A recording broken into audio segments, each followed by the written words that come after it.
अंजली दमानिया यांनी असा आरोप केलाय की सुरेश धस यांची बावनकुळे यांच्या बंगल्यावर एका व्यक्तीसोबत भेट झाली आणि त्यानंतर त्यांनी या सगळ्या प्रकरणात यू टर्न घेतलाय, आपली भूमिका सौम्य. हे बघा, माझी अजूनही भूमिका कुठेही सौम्य वगैरे नाही. अंजली ताईंचं मी आजही आदर करतो बर का. आणि मी एवढा छोटा बेटा नाही, याची भेट झाली त्याची भेट झाली. मी भेटा गाठीवाला नाही आणि मी कोणाच्या बापाला भेट नाही.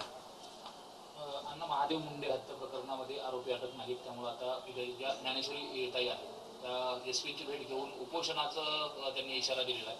मग काय करेल ते माय माऊली, ती काय करेल त्यांचं बरोबर आहे. त्या वेगळ्या एजन्सीकडे तपास द्या म्हणतात, परंतु माझं मत आहे ताईंना त्यांना विनंती आहे की थोडा दिवसाचा अवधी द्या. त्यांची चूक नाहीये. त्यांचा पती जाऊन 15 महिने होऊन गेले.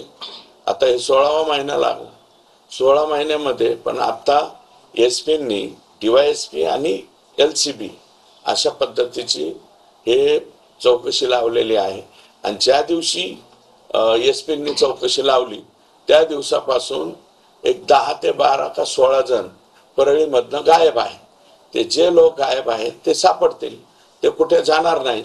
आणि माझं मत असं आहे की त्या ताईंच्या वरती म्हणजे उपोषणाची पाळी आम्ही येऊ देणार नाहीत. मी उद्या परत मुख्यमंत्र्यांकडे जाईल आणि आणखी वाटल्यास फोर्स वाढवून आणखी तपास यंत्रणा वापरून महादेव मुंडेंचे जे कोणी मारेकरी आहेत हे बिन भाड्याच्या खोलीमध्ये गेले पाहिजेत, असं माझं स्वतःचं मत. माझी भूमिका बदललेली नाही.